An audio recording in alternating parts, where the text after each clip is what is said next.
quero cumprimentar você com a graça e a paz do Senhor Jesus. Natal abençoado para você e para a sua família. Amém. Lucas capítulo 2. Lucas capítulo 2. Nós vamos ler do versículo 1 ao versículo 11. Lucas capítulo 2, versículo 1 ao 11.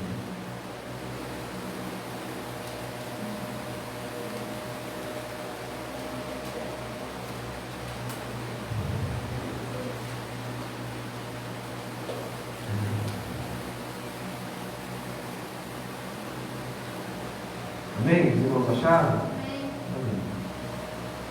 Acompanhe comigo, por favor, a leitura. Naqueles dias foi publicado o decreto de César Augusto, convocando toda a população do império para recensear-se. O primeiro recenseamento foi feito quando Quirino era governador da Síria. Todos iam alistar-se, cada um à sua própria cidade. José também subiu da Galiléia, da cidade de Nazaré, para a Judéia, a cidade de Davi, chamada Belém, por ser ele da casa e família de Davi, a fim de alistar-se com Maria, sua esposa, que estava grávida. Estando eles ali, aconteceu completar-se os dias, e ela deu à luz o seu filho primogênito. Enfaixou-o e deitou-o numa manjedoura, porque não havia lugar para eles na hospedaria. Havia naquela mesma região pastores que viviam nos campos e guardavam o seu rebanho durante as vigílias da noite. E o anjo do Senhor desceu aonde eles estavam, e a glória do Senhor brilhou ao redor deles, e ficaram tomados de grande temor. O anjo, porém, lhes disse: não temais, eis aqui vos trago boa nova de grande alegria, que será para todo o povo. É que vos nasceu na cidade de Davi o Salvador, que é Cristo, o Senhor. Aleluia. Que maravilha. A melhor notícia que já correu este mundo, que página de nenhum jornal importante deste mundo pôde noticiar, mas essa notícia foi dada. A Bíblia traz ela para nós, e essa notícia ainda continua fresca, como era há 2000 anos atrás, quando o anjo disse para aqueles pastores: não temais, não temam. Eu sei que pode ter sido um ano difícil para você, como foi também para minha família. Esse ano eu perdi meu pai, perdeu uma tia muito próxima. Eu sei que houve pessoas aí que perderam parentes nesse tempo turbulento, né, de pandemia. Nós estamos ainda vivendo um tempo de restrições. Há pessoas que ainda, desde que começou a pandemia, ainda não se sentiram seguros para retornar, devido talvez a pessoas que têm problemas de comorbidades, ou enfim, são grupos de risco. Então ainda não voltamos, né, totalmente ao normal. Estamos vivendo já há um tempo, né, aquilo que eles chamam de um novo normal. E talvez alguns ainda estão com medo do que será, do que virá pela frente. Apesar de ter aí apontado uma esperança humana, que bom, ano que vem chega a vacina, mas nós sabemos os tempos que estamos vivendo, né? Chega uma vacina e nós não sabemos se também em breve chega uma nova pandemia. Então, queridos, Jesus está dizendo, o anjo está dizendo para você: não temas. Não temas. Sabe por quê? Não temas porque tem uma boa nova de grande alegria, que é para todo mundo, para quem quiser ouvir. Aliás, para quem quiser dar ouvidos. É que nasceu o Salvador, que é Cristo, o Senhor. E se você está com Jesus, nunca mais você vai andar em trevas, nunca mais você vai se sentir perdido. Se você está com Jesus, como nós dissemos semana passada, nunca mais você vai ter fome. Se você está com Jesus, nunca mais você vai ter sede. Se você está com Jesus, nunca mais você vai precisar ter medo da morte. Sabe por quê? Porque a boa notícia é que quando foi revelado o nome de Jesus, o significado dele é Salvador. E Salvador do quê? Porque ele salvará o povo dos seus pecados. Nós, sendo salvos dos nossos pecados, não precisamos temer a morte, nem o inferno, nem a separação, porque um dia nos reencontraremos novamente. Então essa boa notícia é uma notícia não só para toda a gente, mas é uma boa notícia para todo o tempo, para toda a eternidade.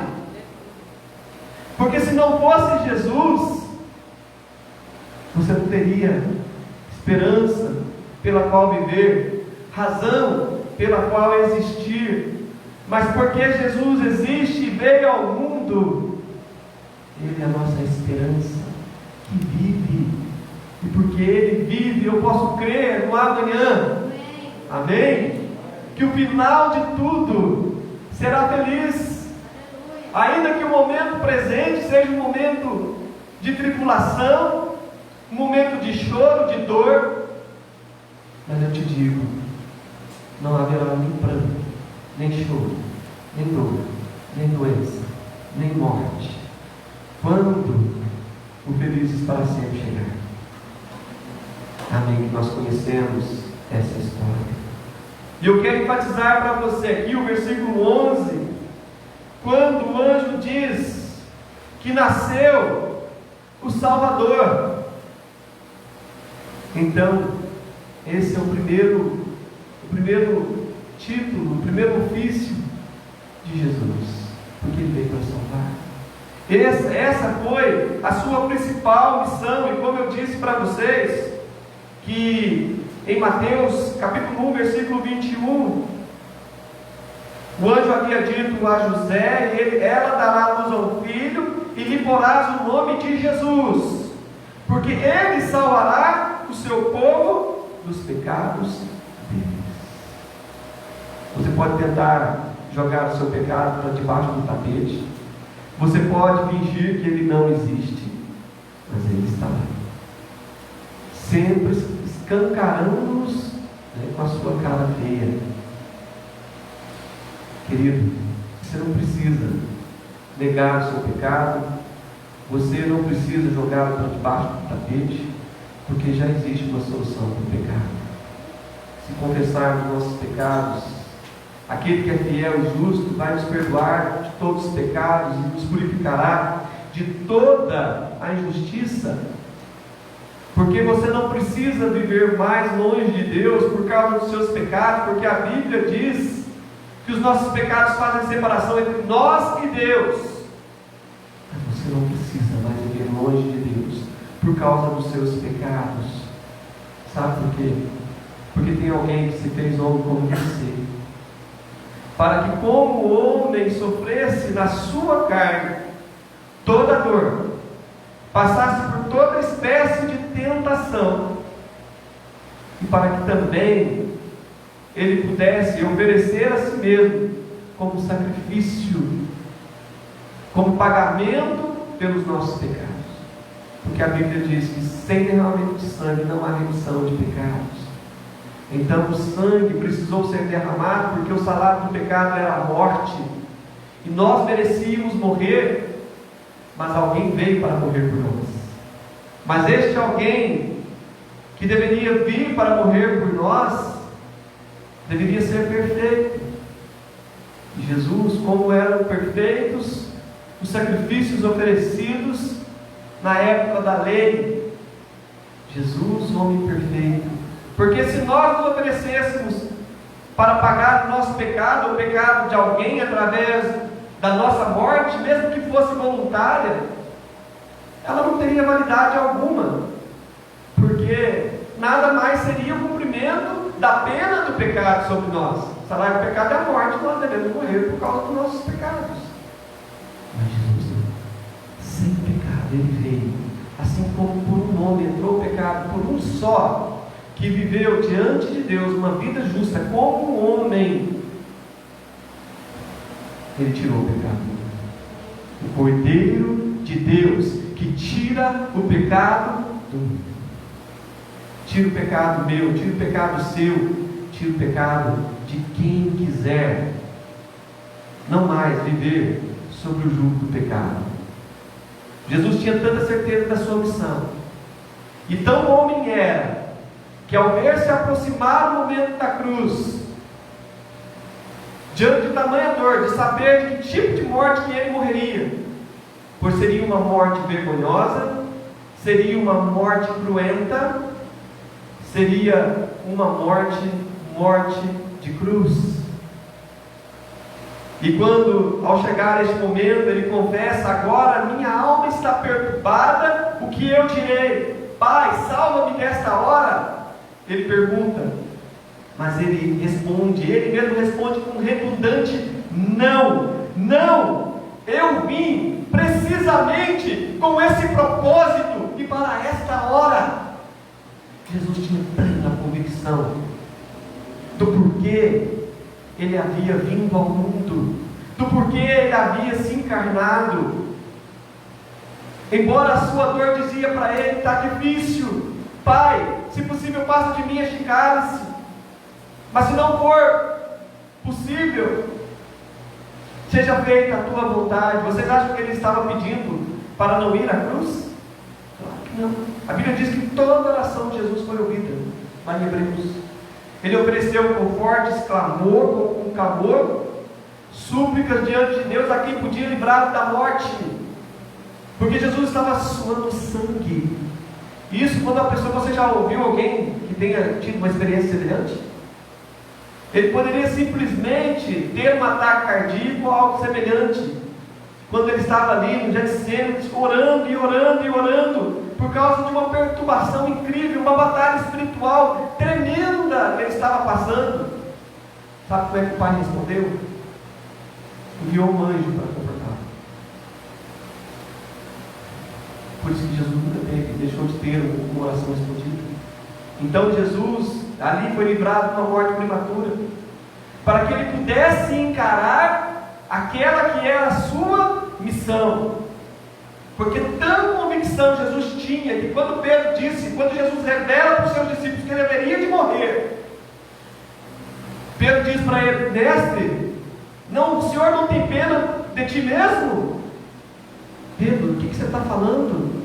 Arreda-te de mim, Satanás, porque você cogita das coisas do homem e não das coisas de Deus. Jesus tinha plena convicção do seu chamado para essa hora, para este propósito é o que eu vim. Jesus era um homem convicto da sua missão. Ele era um cordeiro que a Bíblia promete que Deus iria prover. Pois quando Abraão sobe com Isaac ao monte, e ali ele, quando estava para sacrificar o seu filho, que Deus havia pedido, ele havia dito antes, porque Isaac não havia visto o cordeiro: pai, aqui há o cutelo, aqui o fogo, onde está o cordeiro? E ele disse: Deus proverá para si um cordeiro. E aí, quando Abraão já estava com a sua mão levantada para sacrificar a criança, Deus diz assim: não faça isso, porque agora sei que temos meu nome. Ele não precisava sacrificar o seu filho, mas Deus sacrifica o seu em lugar deste,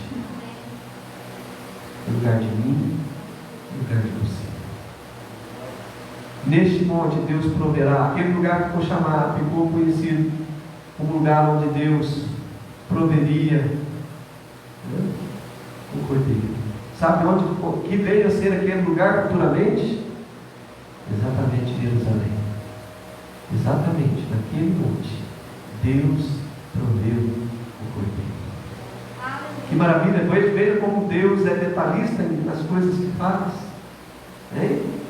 E o cordeiro pascual que livrou da morte os israelitas, quando eles passaram o sangue nos umbrais das portas, quando a 10ª praga que foi proferida por Moisés.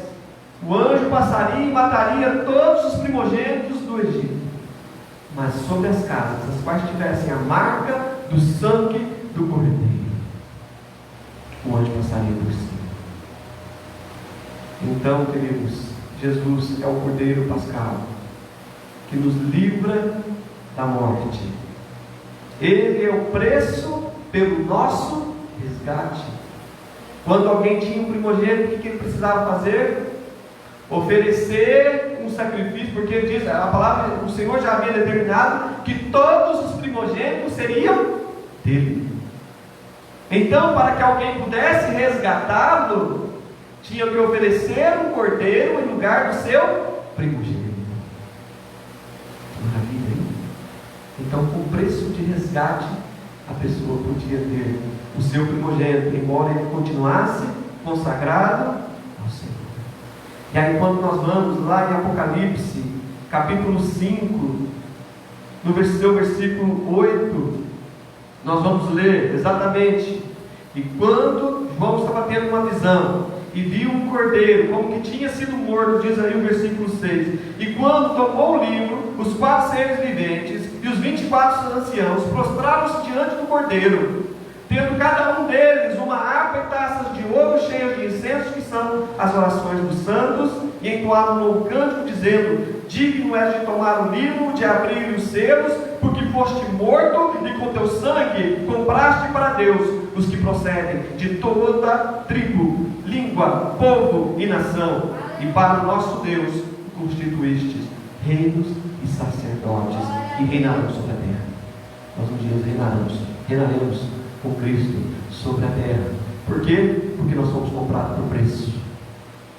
Nós fomos comprados pelo preço do sangue do Cordeiro. Sangue precioso. Nós fomos comprados. Eu já expliquei isso para vocês, mas convém falar de novo, porque provavelmente tem pessoas que estão nos vendo aqui agora que não devem ter ouvido a explicação sobre essa questão de comprar para Deus. Por que fomos comprados?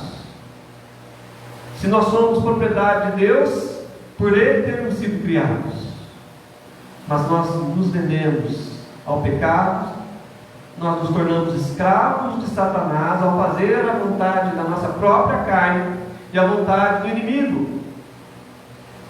Então, nós que nos vendemos, precisávamos ser resgatados. E era assim que se alforriava um escravo na época em que Jesus vivia. Alguém pagava alforria, ou a própria pessoa, que se porventura conseguisse o valor para comprar a sua própria liberdade. Mas como era uma sociedade de casta, geralmente, muitas das sociedades antigas, era uma sociedade onde a pessoa que nascia escravo, ela continuava escrava. Ela só poderia ela poderia se tornar livre na prática, mas conceitualmente ela continuava escrava. Então o que ela deveria fazer?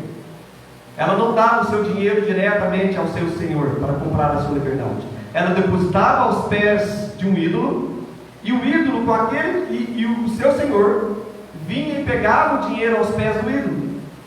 Na prática, ele estava dando dinheiro para o seu senhor. Mas, teoricamente, quem estava comprando do seu senhor, do seu antigo senhor, aquele escravo, era aquele ídolo. Então ele se tornava escravo, servo de um Deus. Então era uma figura conhecida. Quando João coloca que fomos comprados para Deus, diz que Jesus não nos comprou com ouro, ou prata, ou coisa perecível, mas nos comprou com sangue precioso para Deus. É como aquela história que eu contei do menininho que perdeu seu barquinho, e encontrou depois vendido numa loja de coisas usadas. Ele não tinha como provar que o barquinho era dele, mas o que ele fez? Foi lá, comprou o barquinho. E ele disse para o barquinho, quando pegou na sua mão, porque é algo que ele estimava muito: você era meu, você se perdeu. Eu comprei e agora você é meu 2 vezes. Então nós somos comprados para Deus, que nos criou, que já era por direito, autoria de criação, o nosso Senhor, mas como nós nos perdemos, Ele nos compra e agora Ele nos tem duas vezes. Aleluia. Amém? Então por isso que é com todas as letras garrafais que a Bíblia diz que nós somos propriedade exclusiva de Deus. Ninguém mais pode se assenhorar de você, nem no pecado, nem no mundo, nem no diabo, porque você pertence a Jesus. Diz a Bíblia que nós vamos trazer o nome do nosso Deus, o nome da sua cidade santa, e um novo nome escrito em nossas frontes, e por toda a eternidade ninguém poderá negar a quem pertencemos e o lugar onde nós iremos estar. Aleluia. Porque o Salvador tornou isso possível. E quando nós vemos ali os magos do Oriente vindo até Jesus, narrados aí em Mateus capítulo 2, quando diz que eles ouviram o rei, tendo ouvido o rei consultando os líderes religiosos, onde nasceria o rei, da qual eles tinham visto sua estrela no Oriente e vinham seguindo, pararam em Israel, mas não sabiam exatamente o lugar. E o rei Herodes, inquirindo os líderes religiosos, disseram: em Belém, porque está profetizado que Belém não seria a menor das cidades, mas dela viria o Salvador, que haveria de apacentar Israel. E eles se dirigem a Belém, e diz: depois ouviram o rei, partiram, e eis que a estrela que viram no Oriente os precedia, até que chegando parou onde estava o menino. E vendo eles a estrela, alegraram-se com grande e intenso júbilo. Entrando na casa, viram o menino com Maria sua mãe, prostrando-se, adoraram, e abrindo seus tesouros, entregaram suas ofertas, ouro, incenso e mirra. Mas eu vou começar na ordem invertida. Mirra, por que mirra? Mirra, porque mirra normalmente eram feitos para embalsamar, era algo feito para a morte de alguém importante. Era assim que eram embalsamados as múmias do Egito. Então a mirra, ela tinha tudo a ver com a morte daquele que acabara de nascer. Embora fosse algo muito caro, uma especiaria cara, algo que só pessoas de aquisição poderiam ter, e eles não imaginavam que iriam encontrar um rei tão simples. Mas até pessoas que não eram judias conseguiram entender que, mesmo sendo uma criança pobre, nascida num lar pobre, num lugar muito simples, mas eles sabiam, haviam crido naquilo da qual ouviram a respeito do rei Israel. Não importa, essa criança vai ser grande, vai ser importante, ela tem uma missão. E eles entregaram os seus tesouros, e era algo caro a mirra, e representava o sacrifício e a morte do Salvador. Jesus só pode ser Salvador porque Ele morreu. Ele morreu e se sacrificou por nós. E essa é a boa notícia que nós devemos espalhar, porque nasceu o Salvador. Em 1 Timóteo capítulo 2, versículo 6, 1 Timóteo capítulo 2, versículo 6, nos diz: o qual a si mesmo se deu em resgate por todos, testemunhos que se deve prestar em tempos oportunos. Ele se deu. Esse é o testemunho que nós devemos dar, porque nós somos chamados das trevas para a sua maravilhosa luz, a fim de proclamar as suas virtudes. Você, propriedade exclusiva de Deus, povo santo, nação santa, raça eleita, você foi chamado, você tem o privilégio de poder dizer que tenho para você boas notícias. Eu tenho para você boas novas. O Salvador existe. Você precisa de um Salvador. Alguém que dê significado à sua existência. Então nós temos boas notícias para espalhar. Eu gostaria de mostrar um vídeo para vocês sobre alguém que não se importou aonde estava, não teve medo de falar. Se alguém, se o pai puder apagar a luz, deixar só para que fique bem localizado. Vejam só, isso aconteceu, a gente falou semana passada. Jesus é o pão da vida, que nasceu em Belém, que é a casa do pão, que cresceu em Nazaré, cujo significado é consagrado, assim como eram consagrados os pães que eram depositados ali no templo, que só os sacerdotes podiam comer. Até que Jesus ofereceu o seu corpo, como diz a palavra de Deus, o meu corpo, que é dado por vós, que foi moído por causa das nossas transgressões, em Jerusalém, que é a casa da paz, que é um lugar de paz, onde Oséias disse que nesse lugar Ele nos daria paz. E eu expliquei que Jerusalém sempre foi um lugar de conflito, mas embora pareça contraditório, não, porque um lugar de paz costuma ser sempre um lugar onde antes houve um grande conflito, e naquele lugar houve, enfim, a paz final. Então, queridos, Jesus é o Filho da paz, aquele que foi entregue por nós. Lembra da história de Dom Richards, quando ele estava pregando para todas as tribos que viviam em conflitos entre si, e uma das vezes ele estava se escondendo com sua esposa, porque estava voando flecha para um lado e voando para o outro, e ele tentando falar de Jesus para aquela tribo, o povo não entendendo nada do que ele estava querendo passar para eles. Mas ele era um homem missionário, fazia bem, levava vacina, remédio para aquelas tribos indígenas. E ele pediu, por favor, parem com essa guerra entre vocês. Parem com isso. Mas ele, tudo bem, nós vamos fazer isso, mas porque a gente considera vocês são pessoas muito boas, mas a gente tem nossa lei. Nós temos condições de paz. Para que haja paz entre nós, seria tipo cacique, ele tinha que entregar o seu filho para ser cuidado pela outra tribo, e o cacique da outra tribo tinha que entregar o seu filho para ser cuidado pela outra tribo rival. Isso é, eles tinham que trocar de filhos.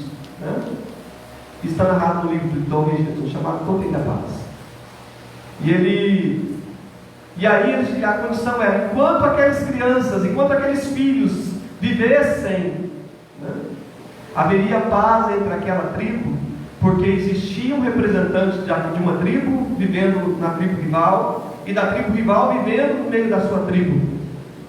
Então Richards entendeu o paralelo. Aí ele, sabe como é que ele abriu a chave do entendimento daquela cultura do Evangelho? Foi quando ele disse para eles: sabe o que Deus fez para vocês? Ele entregou o filho dele para, decretar paz com vocês.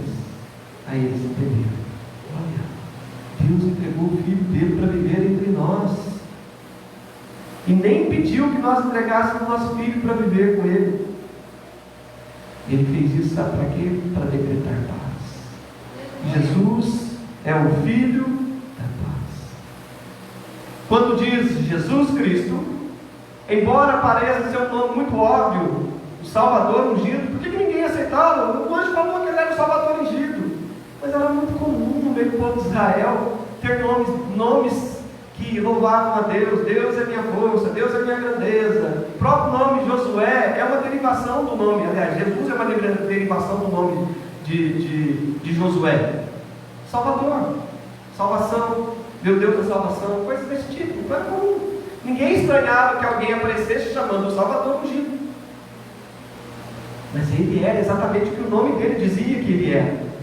Então ele era Jesus Cristo, Yeshua HaMashiach. HaMashiach vem da palavra ungir, o ungido, pessoa que foi ungida por Deus para determinada missão, e este era Jesus, o nosso mediador.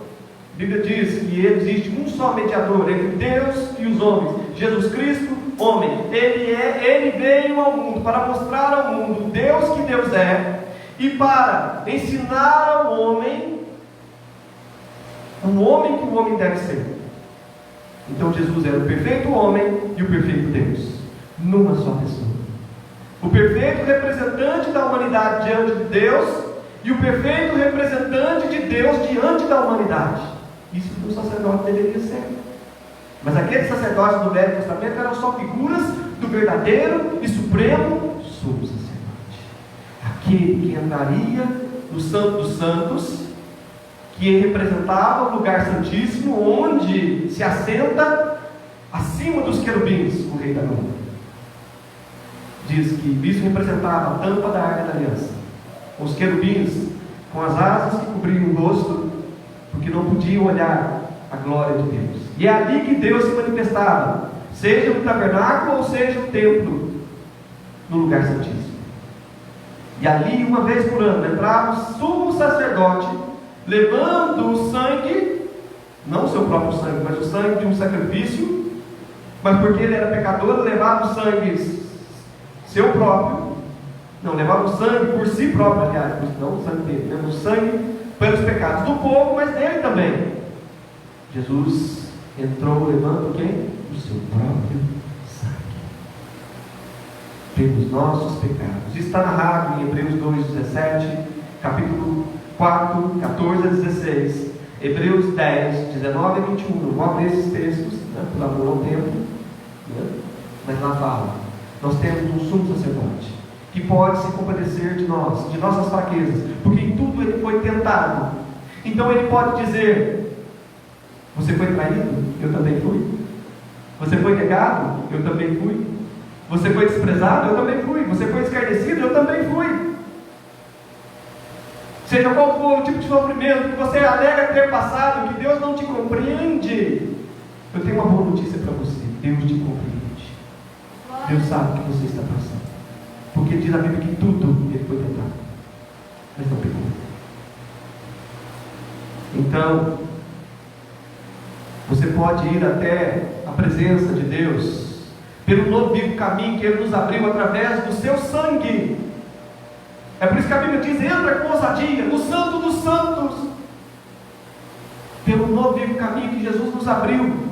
Você não precisa mais ter nenhum medo de chegar na presença de Deus, de se colocar na presença de Deus. Por quê? Porque nós vamos através de Jesus, que nos coloca além do véu. A Bíblia diz em Romanos 8,34 que Ele vive a interceder por nós. É isso que os sacerdotes faziam.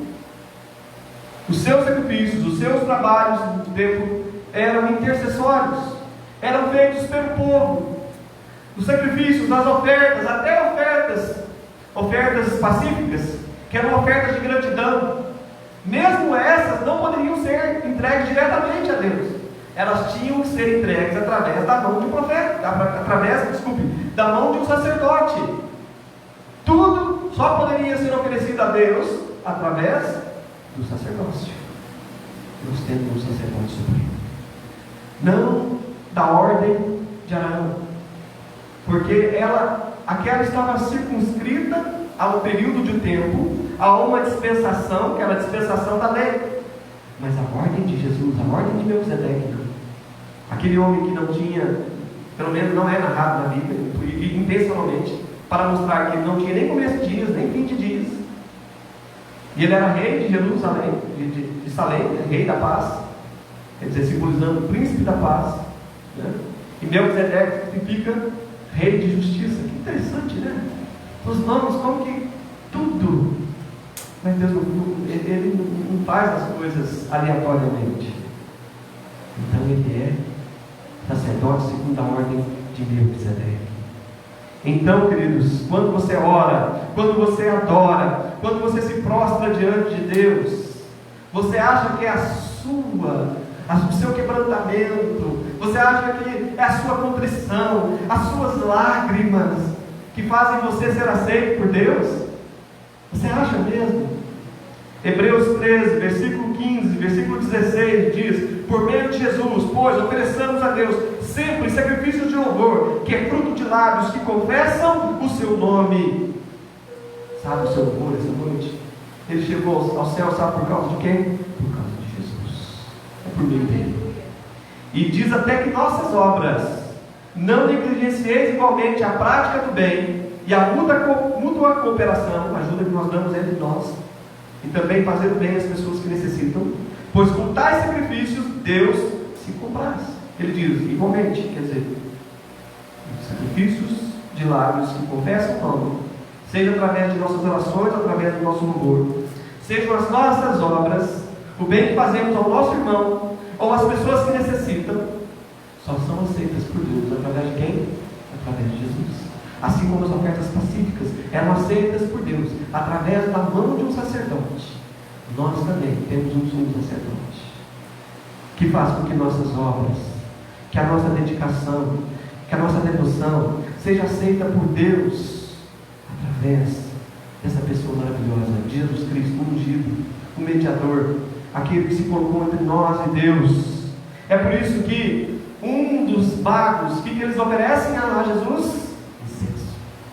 E sabe que o incenso, lá em Apocalipse 5:8, eu já li esse texto, diz lá que a oração é um incenso, estavam ali pessoas oferecendo ao Senhor o cordeiro, o incenso, e aquele incenso era a oração dos santos.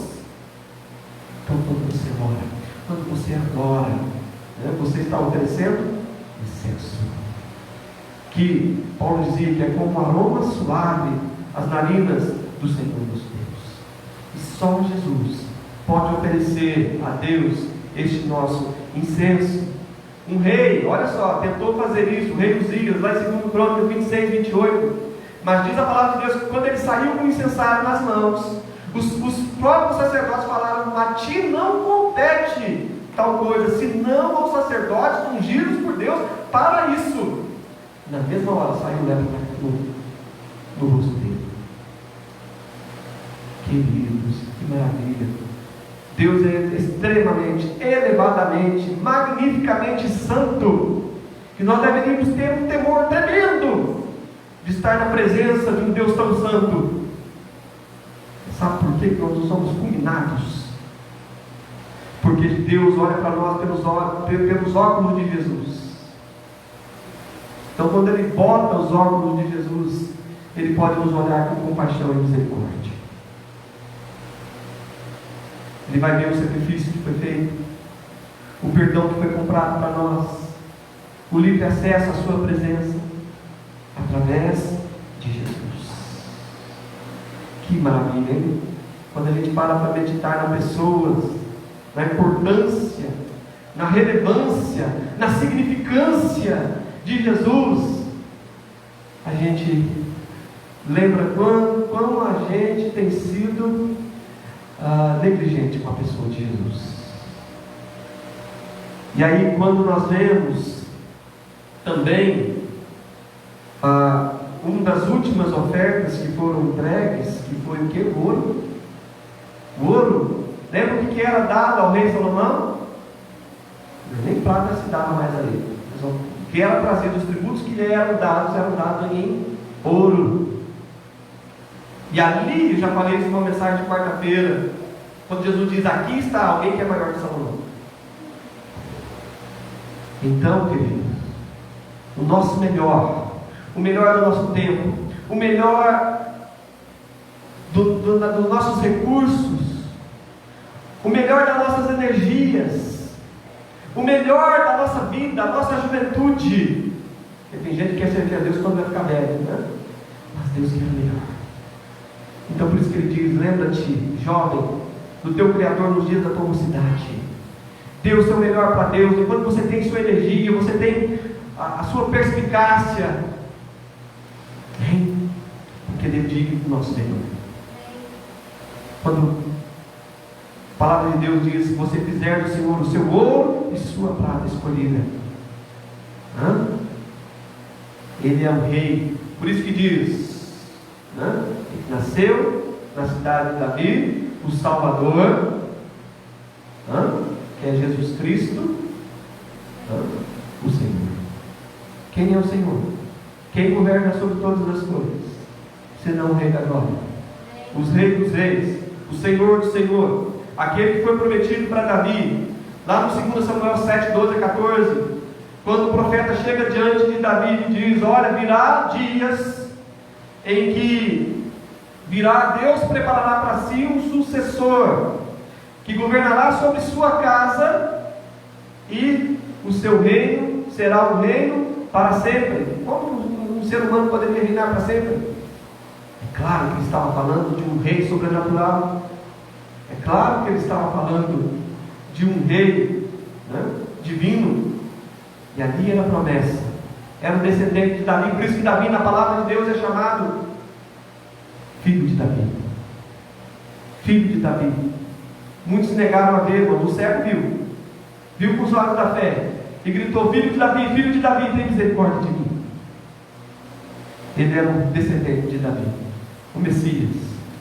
Também foi prometido ajudar, quando no final da vida, ali Jacó começa a abençoar os seus filhos, e ele disse: o cetro não se arredará de Judá, nem o bastão de entre os seus pés, até que venha Siló. A ele obedecerão os povos. Essa palavra Siló era um pouco complicada, né? Alguns diziam que era alguma coisa, um lugar, mas ela tem um significado. Ele disse: quando vier aquele a quem pertence, quer dizer, o cetro não apartará da mão de Judá, até que venha aquele a quem pertence o domínio, o cetro, a liderança, o governo. E aí tem uma tradução que, já entendendo já trazendo esse entendimento, ela descreve assim: Judá, meu filho, você é como um jovem leão, depois de matar a presa, volta para a toca. Você se abaixa e se deita como um leão, por isso ninguém vai acordá-lo. Ninguém tirará o poder de Judá. Da sua família sairão para sempre reis para governar, até chegar o verdadeiro rei, a quem todas as nações lhe obedecerão. Tanto pela linhagem de Davi, né? De onde vem Davi? De Belém. Belém estava onde? Diz lá: Belém, você não será a menor da tribo de Judá. Então os reis da linhagem, né, judaica, todos eles eram descendentes de Davi, até que viesse quem? Aquele a quem o cetro pertenceria para todo sempre. Ninguém poderá tirar o poder de Judá. De onde vem a expressão leão da tribo de Judá, que nós vemos lá em Apocalipse, quando diz lá João: ninguém podia abrir os selos, ninguém era digno de abrir. E aí João diz: ele, o leão da tribo de Judá. De onde vem isso? Está aqui o versículo que eu mostrei para vocês. Ele, o leão da tribo de Judá, o leão que é o rei dos animais, a representação de um ser real. E ali está o ser real, aquele que é o leão da tribo de Judá, aquele que é a estrela de Jacó. Lembra quando eu disse para vocês que os magos, nós lemos, os magos olharam a estrela e se admiraram, mas não dá a entender, porque eles já tinham visto a estrela. Por que eles se alegraram novamente com a estrela? Porque ali estava a estrela de Jacó. De onde vem a expressão brilhante estrela da manhã? Se refere a Jesus, a estrela de Jacó. E olha a promessa que é feita lá em Números 24:17: vejo os israelitas vindo, mas não agora, só no futuro eu vejo, mas não perto. Como uma estrela sairá um rei do povo de Jacó, se levantará um governador dos israelitas. Então Jesus é leão da tribo de Judá. Ele também, segundo a palavra de Deus, ele é a estrela de Jacó. Ele é o príncipe da paz. Porque o Filho se nos deu, o menino nos nasceu, o governo está sobre os seus ombros, e ele será chamado Maravilhoso, Conselheiro, Deus Forte, Príncipe da Paz, para que aumente o seu governo e venha paz sem fim. Paz sem fim, tanto no sentido de uma paz perene e eterna, quanto uma paz sem limites. Quando nós olhamos para a pessoa de Jesus, não existe nome mais lindo, pessoa mais preciosa, digna de amor, irresistível. Esse Jesus, noivo da noiva. Aleluia. E ele vem nos buscar.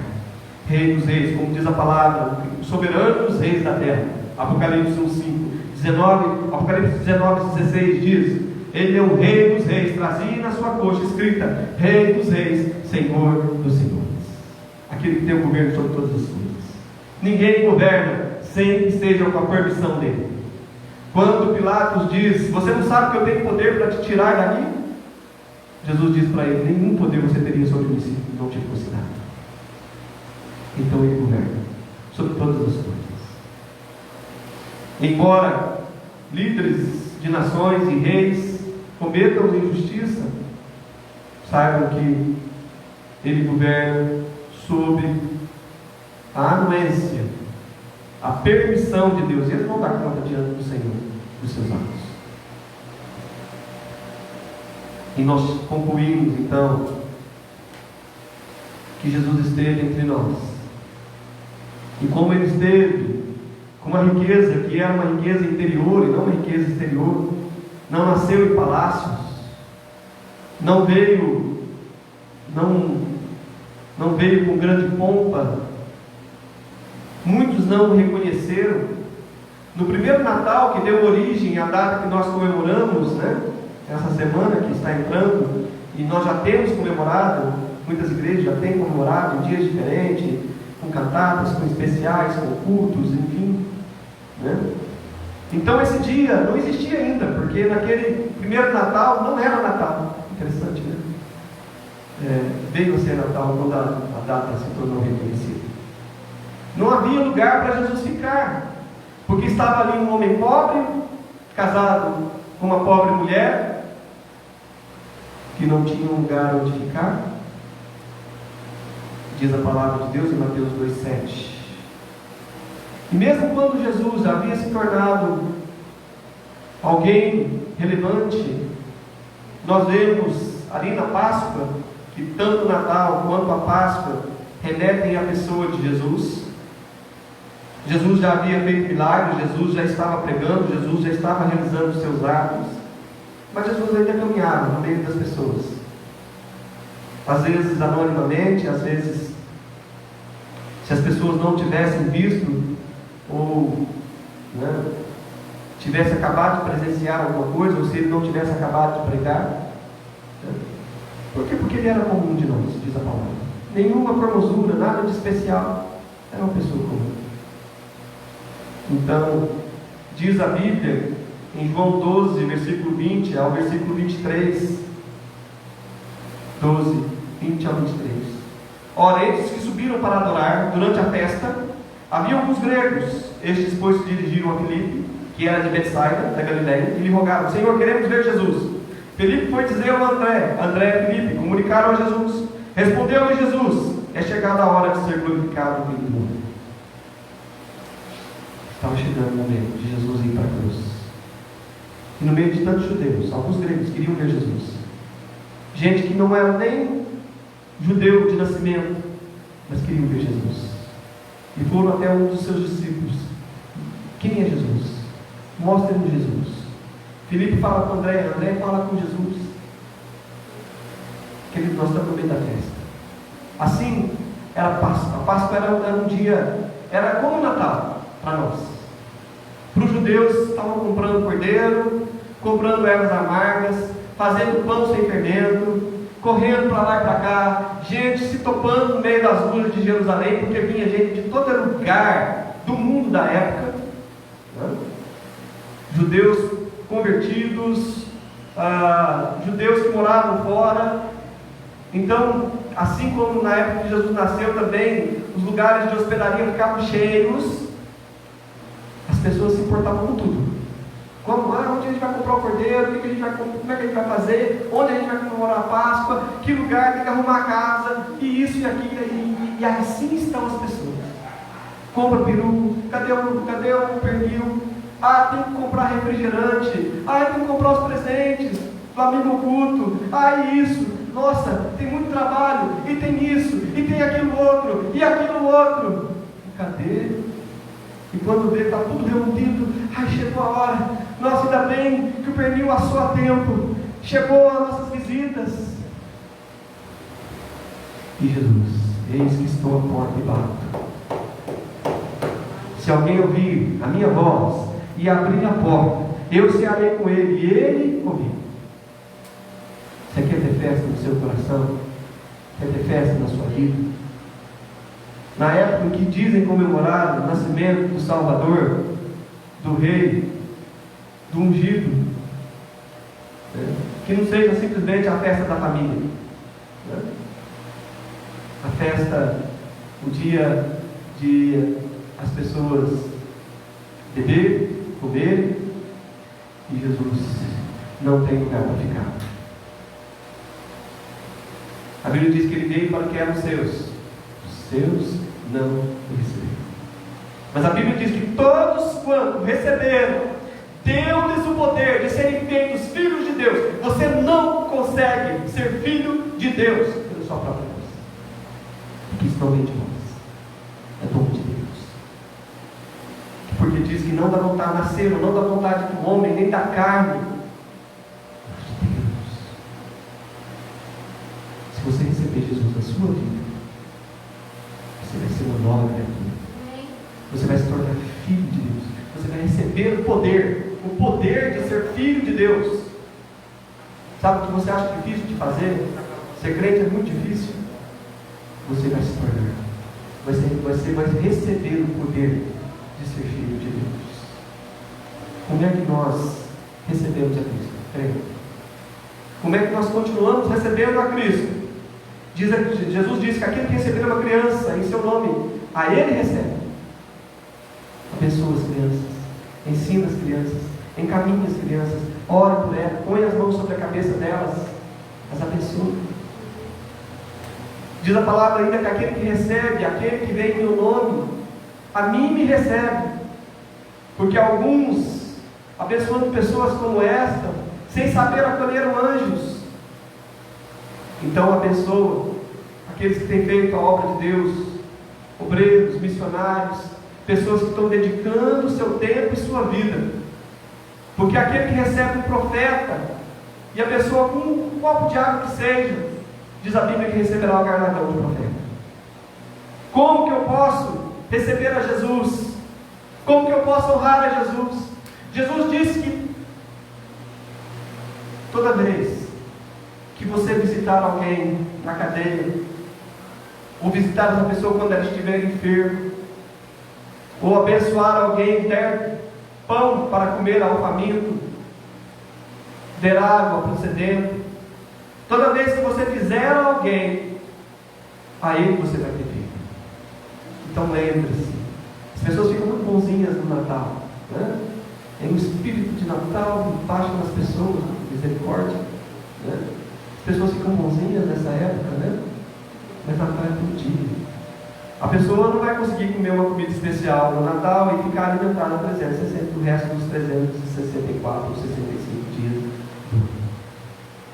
Então, nós temos que lembrar de honrar a Jesus no Natal e também no Natal. Amém? Porque fazendo isso, você dará feito ao próprio Salvador. Você está lá trazendo suas ofertas aos pés do Senhor. E você vai estar adorando ao Salvador, aquele que é ungido e o Rei e Senhor. Amém? Que Deus abençoe sua vida.